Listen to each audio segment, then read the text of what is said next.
Steve thought he was just celebrating his last night of freedom, but fate had a twist in store. Buckle up. This story is juicier than you think. Steve was getting ready to go to his bachelor party.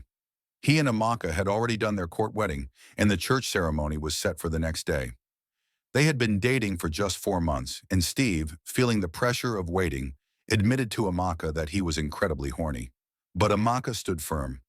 "You've waited 4 months, Steve. You can wait a few more hours," she said. She let him go to the party but gave him two strict rules: no alcohol and no strippers. At the party, a girl tried to dance with Steve, but he wasn't interested. His friends Ted and Rob teased him, saying it was just a lap dance and Amaka would never find out. But Steve stood his ground. "I have to follow my wife's rule," he said. "Test me however you want, but I won't break my promise." He even compared himself to Jesus, reminding them how Jesus fasted for 40 days and resisted the devil. Meanwhile, Steve's sister Nia decided to spend the evening with Amaka, assuming she also had a party. But she was surprised to find Amaka alone. Amaka explained that all her friends were in the US and couldn't make it. It was just the two of them. Amaka asked if Nia found her boring, and Nia joked that she was just intense. Then Amaka asked what she thought Steve was doing at the party. Nia laughed. "Knowing your friends, they've probably got him drunk and he's getting a lap dance already." Amaka was shocked. The scene then shifted.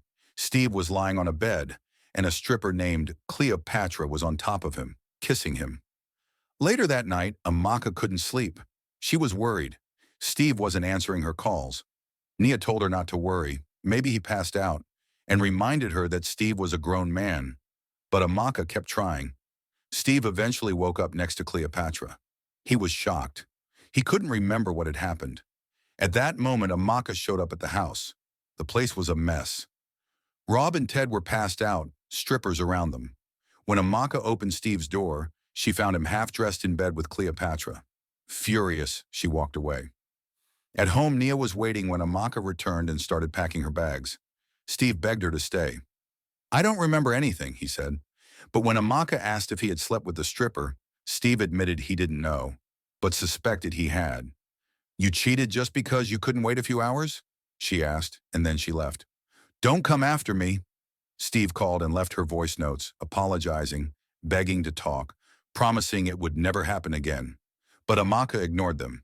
He went to see Rob and blamed him for getting him drunk and ruining his marriage. Rob said he shouldn't worry. They'd find Amaka. He also said Cleopatra wasn't the kind to sleep with anyone, unless someone paid her well. Maybe figuring out who paid her was the key, but Steve was focused on getting his wife back.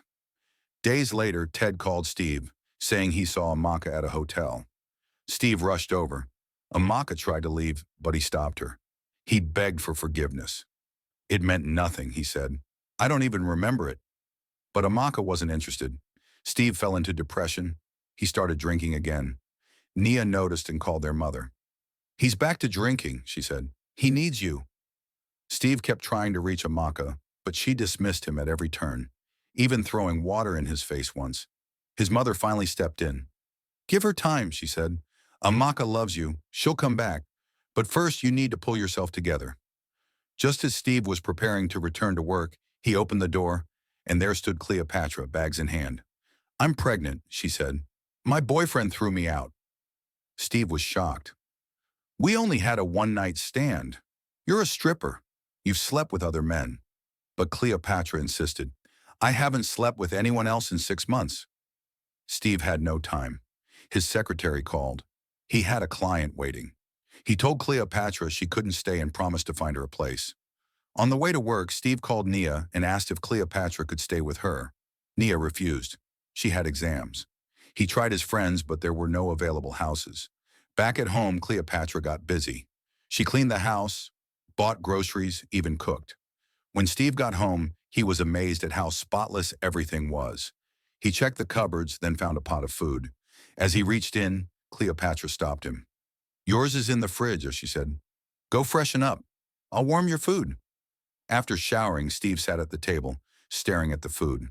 Cleopatra noticed and tasted it herself. "See? Not poisoned." Steve thanked her and said he couldn't find her a house. She could stay, but they had to keep out of each other's way. The next morning, Cleopatra made breakfast. Steve ignored it. She asked for his number in case of emergencies. He gave it to her. Later, Amaka returned to pick up groceries. She heard noise from the kitchen and found Nia eating straight from the pot. Nia was stunned. "Who are you?" she asked. Cleopatra introduced herself. Nia warned her, "You've already caused problems. If my mom finds you here, you're finished."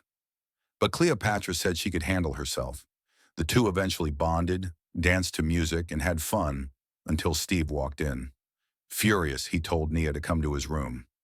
"She's a prostitute," he said, but Nia defended Cleopatra. "She's a stripper, not a prostitute, and she's fun, not uptight and boring like Amaka." Steve got angry and kicked her out of his room. Later, while eating, Steve thanked Nia for the food and laundry, but she told him it was all Cleopatra. Steve turned and thanked her. As she walked past, he found himself admiring her.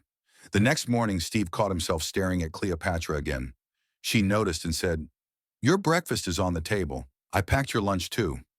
Steve then told her he was sending her to his private doctor for a pregnancy test. She agreed, but looked nervous. At work, she called him multiple times, but he ignored the calls. When he returned home, his mother was waiting. "Why didn't you tell me about the girl?" she asked. "This house is cleaner than when Amaka was here. She's a keeper." Steve was stunned. Then Cleopatra walked in with juice, calling him boss. She played the part of a maid perfectly. Steve pulled her into the kitchen. "Why did you do that?" he asked. Cleopatra said she had to improvise. He wasn't picking up her calls. Steve then told her the test results confirmed she was pregnant. "I don't approve of your work," he said, "but you have good values." Cleopatra told him dinner was ready. Cleo was on a phone call with her daughter the next morning, unaware that Steve was eavesdropping from the hallway. Her voice was soft and filled with emotion as she told her daughter how much she missed her. She promised she was doing everything she could to raise money for her school fees and would visit soon. But when she turned around, her heart skipped a beat. Steve was standing right there, furious. He asked her why she lied about not having children. Cleo sighed deeply. She explained that she had just turned 17, eager to join university, when her sister died, leaving behind a newborn. She took in the baby, and with support from the baby's father, she managed until he too passed away a few months later. Left alone with the child, Cleo had no choice but to balance motherhood and studies. When life got too hard, a friend introduced her to stripping as a way to survive. She said she sent the baby to live with a cousin so that she wouldn't grow up thinking it was normal for her mother to be a stripper. Steve then asked her why she was still stripping even after finishing university. Cleo said she had applied for jobs everywhere, but no one would hire her. Her dream, she admitted, was to own a restaurant that served traditional meals. Steve, smiling for the first time, told her that her food was the best he'd ever tasted. They started bonding. They laughed together, shared stories, and watched movies late into the night. Steve offered to pay her daughter's school fees, but Cleo refused, saying she didn't like handouts. She'd work and provide for her daughter herself. Meanwhile, Amaka, Steve's wife, visited a church. The priest advised her to forgive Steve, but she said she wasn't ready. Still, she agreed to visit him. One evening, Cleo surprised Steve wearing her stripper outfit. She teased him with a lap dance, but he pulled away.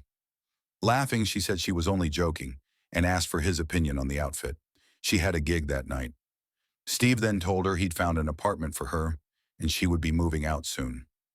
To celebrate, she gave him a playful lap dance. That's when Amaka walked in. What she saw shocked her. Cleo on Steve's lap. Without giving them a chance to explain, Amaka stormed out. Steve chased after her, trying to explain. He swore he hadn't touched Cleo since she moved in, but Amaka was livid. She said Cleo was pregnant and living under the same roof as him. She promised that, for the emotional damage Steve caused, she would destroy him and take half of everything he owned. Later, Cleo found gifts Steve had bought for her. One of them had a card that read, "I will miss you."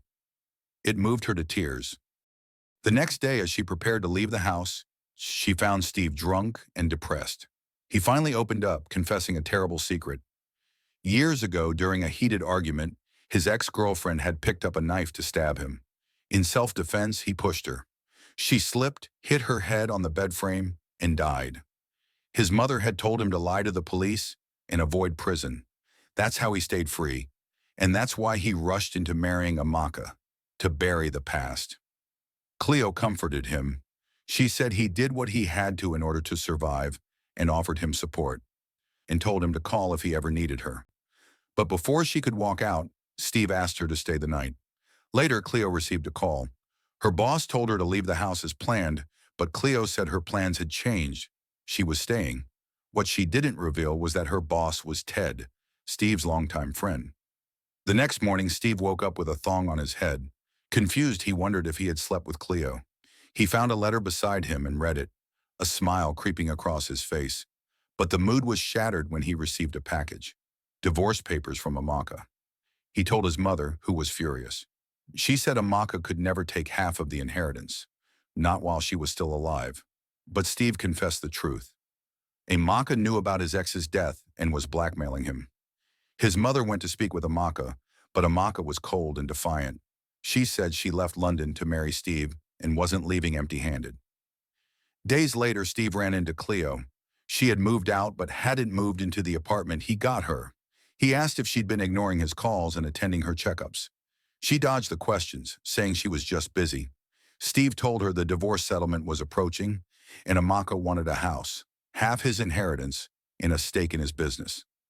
If he didn't comply, she would expose his past. As Steve prepared to sign the agreement, Cleo and his mother burst into the meeting. Cleo dropped the bomb. She wasn't pregnant, and they had never had sex. She revealed that during the bachelor party, Steve was drugged by Ted. He blacked out and kept calling out Amaka's name all night. Nothing happened. She then connected the dots. Amaka had introduced Steve to Ted, her late uncle's former employee. Ted was a known pimp and had paid Cleo to seduce Steve, pretend to be pregnant, and eventually blackmail him for a mansion and $1 million in cash. Cleo exposed everything, even that Amaka wasn't her real name. Her real name was Isani. The lawyer was her sister, and she had been running the same scam with multiple men, marrying them, then blackmailing them into divorce settlements. Amaka denied nothing. She coldly said she had proof of Steve's past and would take everything unless he cooperated. But Cleo stood up to her. She had evidence, contacts, and the testimonies of other victims. She threatened to bring them all forward if Amaka didn't walk away quietly. Amaka, defeated, agreed. After the confrontation, Steve was furious with Cleo. She confessed that at first she followed Ted's orders, but over time she fell for Steve. She had to know the kind of man he really was. Steve told her he had started falling for her too, but now he wasn't sure if he could trust her again. Days later, while going through some of his books, Steve found a letter Cleo had left for him. The next day, he went looking for her. Cleo was surprised to see him. She told him she had left the stripping job and was now working at a small local restaurant. Steve handed her a check for $5 million to start her dream restaurant. He told her she didn't need to pay it back. He admitted he missed her. It was scary, but he'd rather be with her than live without her. At that moment, Cleo's daughter came home from school. She recognized Steve immediately. When Steve asked how she knew him, the little girl said, "Mom talks about you all the time." Cleo smiled. She stepped closer, and as the story closed, Cleo accepted to be with Steve. They embraced, a hug full of healing, forgiveness, and a new beginning. Don't forget to like, share, and subscribe.